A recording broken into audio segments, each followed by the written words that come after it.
जय श्री कृष्ण। वसुदेवसुतं देवं कंसचाणूरमर्दनं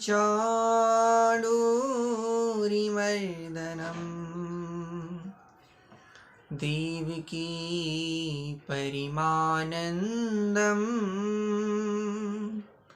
कृष्णं वन्दे जगद्गुरुम्।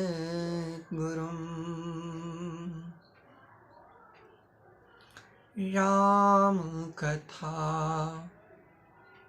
सब विदे सुख करनी, नित नव मंगली मोदित वरनी।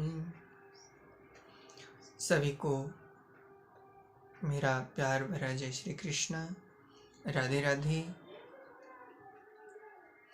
सदैव की भांति इस वर्ष भी हिंदू धर्म के साथ चले आ रहे खिलवाड़, हिंदी संस्कृति के साथ खिलवाड़, वैदिक पुरातन सनातन धर्म के साथ खिलवाड़ अनेकानेक बार समझाने के बाद भी निरंतर किया जा रहा है। जैसा कि संपूर्ण विश्व में विदित है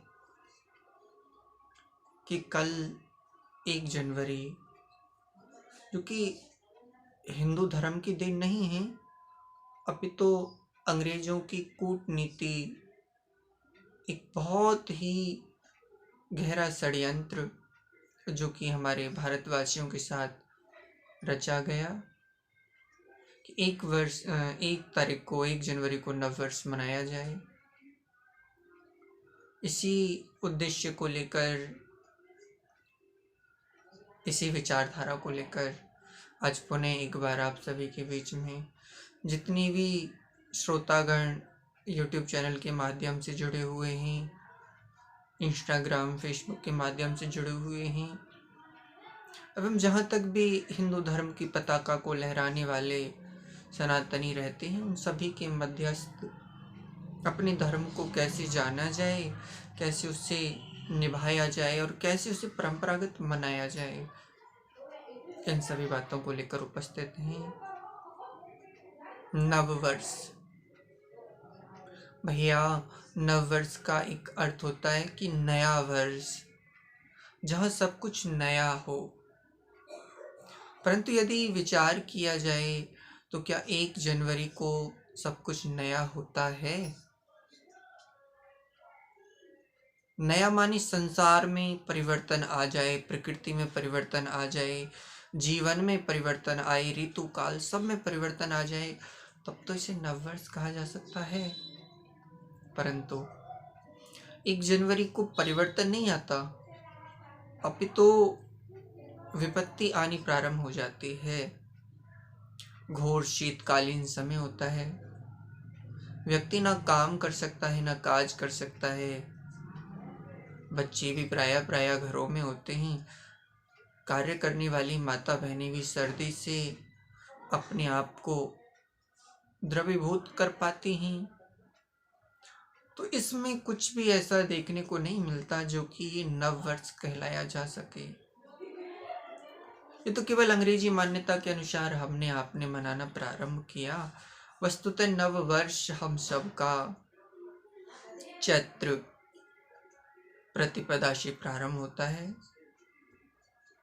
क्योंकि चैत्र मास ऐसा मास होता है प्रेमियों, जब पूरी प्रकृति में परिवर्तन आता है, नए नए पत्ते आ जाते हैं, पतझड़ बीत जाता है, पृथ्वी से सुगंधी निकलती है, चारों तरफ हरियाली ही हरियाली होती है, मानो पूरी प्रकृति अपने आप को एक नवीकरण स्वरूप देती है।